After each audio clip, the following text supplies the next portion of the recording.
सौभाग्य उसी को मिलता है जो अपनी मेहनत से अपना भाग्य बनाता है।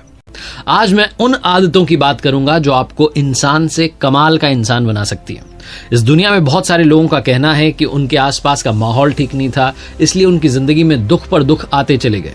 लेकिन याद रखना, ये डर, ये दुख, ये परेशानियां हम खुद चुन रहे होते हैं, लेकिन हमें तब मालूम नहीं होता, बाद में मालूम चलता है जब ये परेशानियां बहुत ज्यादा मात्रा में आ चुकी होती हैं।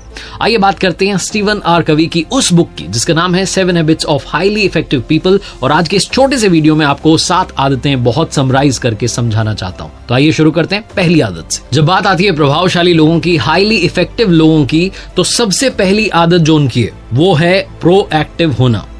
जितने भी कमाल के लोग हैं, जितने भी ऊंचाई पर पहुंचे हुए लोग हैं, उन्होंने अपनी लाइफ में प्रोएक्टिवनेस का साथ नहीं छोड़ा है। 2 तरीके के लोग इस दुनिया में, पहले रिएक्टिव, दूसरे प्रोएक्टिव। अगर आप प्रोएक्टिव बनते हैं तो आप लाइफ में बहुत सारे लोगों से बहुत आगे निकल जाते हैं और आप बाकियों को इन्फ्लुएंस कर रहे होते हैं।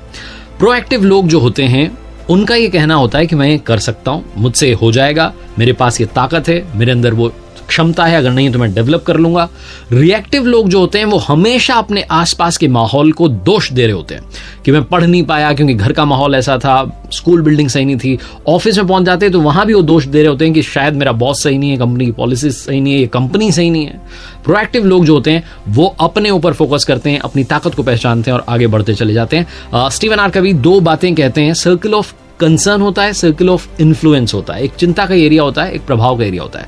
जो प्रोएक्टिव लोग होते हैं वो सर्कल ऑफ इन्फ्लुएंस पर फोकस करते हैं कि मैं किन किन चीजों को प्रभावित कर सकता हूं, कैसे मैं अपनी लाइफ में आगे बढ़ सकता हूं। जो रिएक्टिव लोग होते हैं वो उसी सर्कल ऑफ कंसर्न में हमेशा घूमते रहते हैं कि मेरे साथ ये दिक्कत है, वो दिक्कत है, ये दिक्कत है, वो दिक्कत है। दिक्कतों का पहाड़ बनाते जाते हैं, समस्याओं को बड़ी करते जाते हैं, समाधान की तरफ सोचते नहीं है। इसलिए लाइफ में हमेशा प्रोएक्टिव बनिए। दूसरी हैबिट जो कि हाईली इफेक्टिव लोगों की होती है, begin with the and in mind. वो हमेशा अंत को लेकर के सबसे पहले सोचना शुरू करते हैं, वो रिजल्ट को सबसे पहले माइंड में लाते हैं, फिर कोई भी काम करना शुरू करते हैं।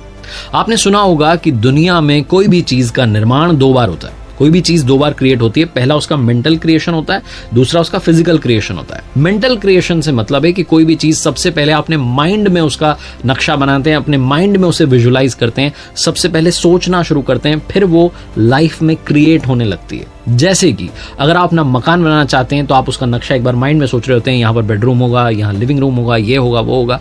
उसके बाद वो फिजिकली क्रिएट होने लगता है। सेम चीज आपकी लाइफ के हर एक्शन पर डिपेंड करती है। आप कहीं स्टेज पर जा रहे हैं स्पीच देने के लिए, तो वो सारा जो लम्हा है आपके माइंड में आप विजुलाइज करने लगते हैं। अगर आपकी ये हैबिट है तो बहुत अच्छी हैबिट है, इसको और स्ट्रांग कीजिए। महेंद्र सिंह धोनी हर मैच से पहले उस मैच को विजुलाइज करते हैं, सोचते हैं, समझते हैं कि होने क्या वाला है, और फिर जब मैदान पर जाते हैं तो वो जो सोचा हुआ था उसे इंप्लीमेंट करने लगते हैं। तो बस यही बात आपको इस दूसरी आदत में ध्यान रखनी है। तीसरी हैबिट कहती है पुट फर्स्ट थिंग्स फर्स्ट, यानी कि जो चीज नंबर 1 पर होनी चाहिए उसे सबसे पहले नंबर 1 पर रखना शुरू कीजिए। प्रायोरिटाइज कीजिए अपनी लाइफ को, अपने जीवन में प्राथमिकताएं तय करना शुरू कीजिए। शुरू की जो 2 हैबिट्स हैं उनमें पहली हैबिट कहती है कि आप प्रोएक्टिव बनिए, जो कि आपकी अपनी चॉइस है।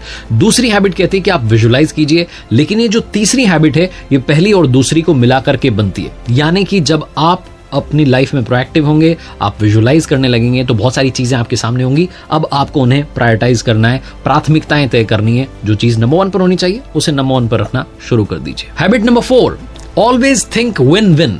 हमारी लाइफ में क्या होता है, या तो हम इधर सोच रहे होते हैं या और सोच रहे होते हैं, या तो ये या वो। कभी भी हम विन विन सिचुएशन की तरफ नहीं सोच रहे होते हैं। बहुत सारे लोगों को लगता है कि लाइफ इज अ रेस, भागना है, दौड़ना है, नंबर 1 आना है। लेकिन लाइफ इज अ रेस जिसमें सबको साथ लेके चलना है और सबको साथ नंबर 1 पर आना है। यही असली जिंदगी का मतलब है। अगर आप डीप मीनिंग समझेंगे, असली मतलब समझेंगे, तो वो यही कहता है कि हम सब साथ हैं तभी चेहरे पर मुस्कान है। अगर आप बहुत आगे भी निकल गए और अकेले रह गए तो लाइफ का कोई मतलब नहीं है, आपके साथ कोई हैप्पीनेस सेलिब्रेट करने के लिए होगा नहीं। तो विन विन जो सिचुएशन है वो यही कहती है कि अगर एक चपाती है तो ये मत सोचिए कि बड़ा हिस्सा मैं रख लेता हूँ, छोटा हिस्सा किसी और को देता हूँ। ये सोचिए कि क्या हम उसे 50-50 करके शेयर कर सकते हैं।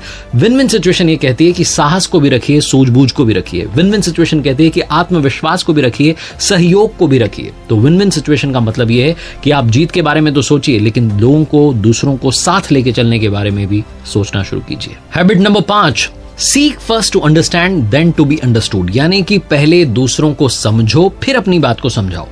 हमें बचपन से ट्रेनिंग मिली होती है, क्या बोलना है, कहाँ बोलना है, कैसे बोलना है, बहुत सारी ट्रेनिंग हमें मिलती है। लेकिन कब सुनना है, कैसे सुनना है, कहाँ सुनना है, ये ट्रेनिंग हमें नहीं मिलती है। Always be a good listener आपने सुना होगा, लेकिन ये लाइफ में कम्युनिकेशन की अगर मैं बात करूं तो उसका पहला रूल होना चाहिए, और होता भी है, लेकिन बहुत कम लोग इसे इम्प्लीमेंट कर पाते हैं। जब सुनने की बात आती है तो हम क्या करते हैं, हम थोड़ी सी बात सुनते हैं और सामने वाले को अपना जवाब दे देते हैं, क्योंकि आजकल की दुनिया टेक्नोलॉजी वाली है, हम तुरंत इंस्टेंट रिप्लाई देना चाहते हैं। तो जब कोई अपनी समस्या हमें बता रहा होता है तो हमें लगता है कि तुरंत रिप्लाई देते हैं, और हम कहते हैं कि ये तो मेरे साथ भी हुआ था और ऐसा हुआ था वैसा हुआ था, हम अपनी लाइफ की स्टोरी से उसको रिलेट करते हैं, तुरंत जवाब चिपका देते हैं। लेकिन समझना यह है कि पहले आप सामने वाले की पूरी बात सुनिए, उसकी समस्या सुनिए, हो सकता है उसके साथ कुछ और किसी और तरीके से घटाओ। वो सारी बात सुनने के बाद में आपको समझ में आएगा कि सिर्फ अपना ही एग्जाम्पल देने से बात नहीं बनेगी, आपको उसकी प्रॉब्लम के गहराई में जाना होगा, उसकी प्रॉब्लम को समझना होगा, उसकी भावनाओं को समझना होगा, क्योंकि इस दुनिया में हर इंसान का सोचने का तरीका, नजरिया सब कुछ अलग होता है। इसलिए लोगों को पहले भावनात्मक रूप से समझना शुरू कीजिए, उसके बाद उन्हें रिप्लाई देना शुरू कीजिए। इफेक्टिव लोगों की बात करें, प्रभावशाली लोगों की बात करें तो उनकी सबसे प्यारी हैबिट होती है हैबिट नंबर 6, सिनर्जाइज। वो लोगों के बीच में सिनर्जी बैठाने का काम करते हैं, तालमेल बैठा करके चलते हैं। कई बार आपने सुना होगा कि लोग जो हैं अपने ऑर्डर्स दूसरों पर थोप रहे होते हैं, उन लोगों की लोग पीठ पीछे बुराई कर रहे होते हैं कि ये इंसान तो ऐसा है, बस अपनी बात सुना रहा होता है, अपनी बात मनवा रहा होता है। अगर आप एक अच्छा इंसान बनना चाहते हैं, प्रभावशाली इंसान बनना चाहते हैं, तो आपको लोगों की बातों को समझ करके उनके बीच में तालमेल बैठाना होगा। अगर तालमेल नहीं बैठेगा तो ये जो जीवन की पटरी है, इस पर आपकी गाड़ी अच्छे से नहीं चल पाएगी। तालमेल बैठाने का मतलब है कि अलग अलग तरीके की, अलग अलग मेंटालिटी के जो लोग हैं उनके विचारों को समझिए, अपने विचार भी उनके साथ शेयर कीजिए, उनकी प्रॉब्लम्स को बहुत डिटेल में एनालाइज कीजिए, और उसके बाद में एक ऐसा सोल्यूशन निकालिए जिस पर सब लोग एक ही पेज पर आ पाएं और साथ आगे बढ़ पाएं। And last but not the least, habit number 7, जो कि बाकी 6 आदतों के लिए बहुत ज्यादा जरूरी है। शार्पन द सॉ, आरी को, कुल्हाड़ी को तेज करना शुरू कीजिए। ये काम जितने भी सक्सेसफुल लोग हैं, इफेक्टिव लोग हैं, वो लाइफ में करते चलते हैं। इस लाइफ में 4 ऐसे पैरामीटर्स हैं जिन पर आपको हमेशा सही रहना है, फिट रहना है, कोशिश करनी है कि आपकी लाइफ में कहीं बैलेंस गड़बड़ ना हो। फिजिकल, सोशल या इमोशनल, मेंटल और स्पिरिचुअल, ये जो 4 पैरामीटर्स हैं, इनके बीच में ही आपको लाइफ को लेकर के चलना है। तो उसके लिए जरूरी है कि आप अच्छी आदतें डालें। फिजिकल एक्टिविटीज की बात करूं, एक्सरसाइज करें, जिम जाएं, योगा करें। मेंटल अगर मैं बात करूं तो थोड़ा सा पढ़ना लिखना शुरू कीजिए, नया सीखना शुरू कीजिए। स्पिरिचुअल बात करूं तो आप प्रकृति के पास जाइए, अध्यात्म की दुनिया में जाइए। सोशल इमोशनल बात करूं तो आप थोड़ा सा लोगों के बीच में घुलना मिलना शुरू कीजिए, बैठना शुरू कीजिए, बातें करना शुरू कीजिए, लोगों को समझना शुरू कीजिए। ये जो हैबिट नंबर 7 है, अगर आप इसे अपनी लाइफ में शामिल करते हैं तो बाकी की जो 6 आदतें हैं वो बहुत आसानी से आपकी लाइफ में इंप्लीमेंट हो जाएंगी।